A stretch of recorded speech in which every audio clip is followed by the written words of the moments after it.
அதிகமாக ஸலவாத் ஓதுவோம்.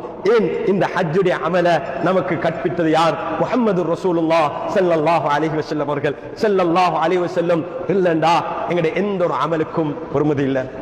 அன்றைக்கு ஒரு சகோதரர் என்கிட்ட வந்து கேட்கிறாரு, ஹதரத் என்கிட்ட சொன்னாரு, மதீனாவுக்கு போறண்டா அல்லாஹ்வுடைய ரசூல் ஸல்லல்லாஹு அலைஹி வஸல்லம் அவங்கள ஜியாரத் செய்யற நோக்கம் அல்ல, நீங்க போகணும் அந்த பள்ளியில தொழுது நன்மை அடையிற நோக்கத்துல தான் போகணும்.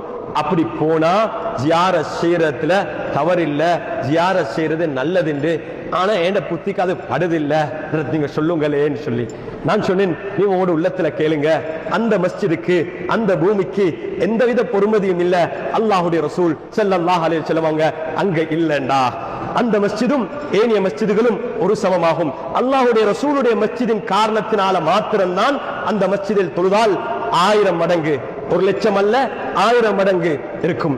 என்னுடைய ஒரு நண்பர் சொன்னாரு, அவருடைய ஷேக் மக்கால ஓதிக்கொண்டிருக்கிற நேரத்தில் அவர் உஸ்தாத் மாட்ட போயிட்டு சொன்னாங்களாம், அவருடைய ஷேக் யாரோ அல்லது ஒரு ஷேக் இடத்துல. ஆனா இந்த சம்பவத்தை பாருங்க, அங்க இருக்கிற உஸ்தாத் மாட்ட சொன்னாங்களாம், நான் மதீனாவுக்கு போறேன் அல்லாஹ்வுடைய ரசூல் ஸல்லல்லாஹு அலைஹி வஸல்லமுக்கு போயிட்டு ஜியாரத் செஞ்சு சலாம் சொல்றதுக்கு.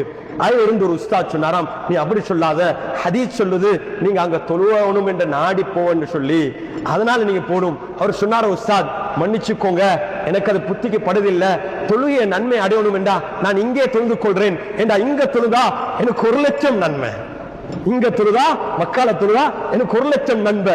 நான் மதீனாவுக்கு போற ஒரே ஒரு நோக்கம் அல்லாஹ்வுடைய ரசூல் ஸல்லல்லாஹு அலைஹி வஸல்லம் அவங்களுக்கு சலாம் சொல்றதுக்கு, அவங்களுக்கு ஜியாரத் செய்யறதுக்கு. ஏன் ஸல்லல்லாஹு அலைஹி சொன்னாங்க, என்னைய வந்து வஃபாத்துக்கு பின்னால ஜியாரத் செய்றவங்களுக்கும் நான் வாழ்ற நேரத்தில் என்னைய வந்து சந்தித்துக்கு சமம் என்ற அடிப்படையில் சொல்றாங்க, சலாத்துக்கு பதில் அளிக்கிறாங்க. அந்த ஹதீஸ் இருக்குது, லா தஷுத்துர் ரிஹால் இல்லா லி ஸலாத்தி மசாஜித்.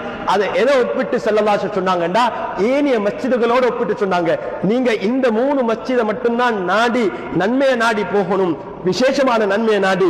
மற்ற மஸ்ஜிதுகளை இந்த மஸ்ஜிதை போல ஆக்கிடாதீங்க என்றதுக்கு தான் சொன்னாங்களே தவிர, ஆனா அதனுடைய கருத்தை சிலவங்க தவறா விளங்கி இருக்கிறாங்க. அவங்களுக்கு நாங்க குறை சொல்லக்கூடாது, அவங்களை நாங்க விளங்க வைக்க பார்க்கணும். ஆனா அன்புக்குரிய சகோதரர்களே, அல்லாஹ்வின் நல்லடியார்களே, அவங்களும் அல்லாஹ்வுடைய ரசூலுடைய ஹதீஸ், அதனால அதுக்கு மேல போக கூடாது என்று நேரடியான கருத்தெடுத்து அந்த மாதிரி சொல்றாங்க. அவங்களுக்கு அல்லாஹ்வுடைய ரசூல் மீது எந்தவித கோபமோ அல்லது தரவு குறையும் இல்ல, அவங்க அந்த ஹதீஸை விளங்கின முறையில இருக்கக்கூடிய வித்தியாசம். அன்புக்குரிய சகோதரர்களே, இந்த 9 நாட்கள்ல அதிகமாக அல்லாஹ்வுடைய ரசூல் ஸல்லல்லாஹு அலைஹி வஸல்லம் மீது நாங்க ஸலவாத் ஓதுவோம். அதே போல துல்ஹிஜ்ஜா முதல் நாள் இரவுல இருந்தே குர்பானுடைய அமல், 10வது நாள் செய்யக்கூடிய அமல்ல சிறந்த அமல் குர்பானுடைய அமல். இந்த குர்பானுடைய அமலை நாங்க சிறப்பாக அழகாக, இந்த நாட்டில் 2 சட்டம் இருக்குது. ஒன்று ஹாலிடே ஆக்ட். ஹாலிடே ஆக்ட்னா விடுமுறை நாட்கள்ல எந்த முறையில நடந்து கொள்ளணும், அதுலயும் குறிப்பாக போயா தினங்கள்ல எப்படி நடந்து கொள்ளணும் என்ற ஒரு சட்டம் இருக்குது.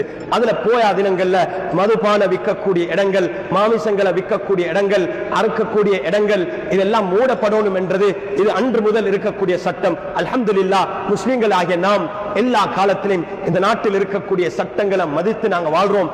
அந்த சட்டம் எங்கட அடிப்படை உரிமைக்கு மாற்றம் இல்லாத நேரத்தில், எங்கட அடிப்படை உரிமைகளுக்கு மாறும் போது அதுக்காக வேண்டி ஒழுங்கான முறையில வாதிட்டு பேசி அழகான முறையில அதுக்கான நாம் வழிகாட்டல்களையும் அதுக்கான தீர்வுகள் அடைஞ்சிருக்கிறோம். அந்த அடிப்படையில போயா தினம் இல்லாம மற்ற நாட்கள்ல இன்ஷா அல்லாஹ் 27ஆம் நாள் பெருநாள் வந்தா 27, 28, 29 இந்த 3 நாளும் இன்ஷா அல்லாஹ் எங்களுக்கு குர்பான் செய்யலாம்.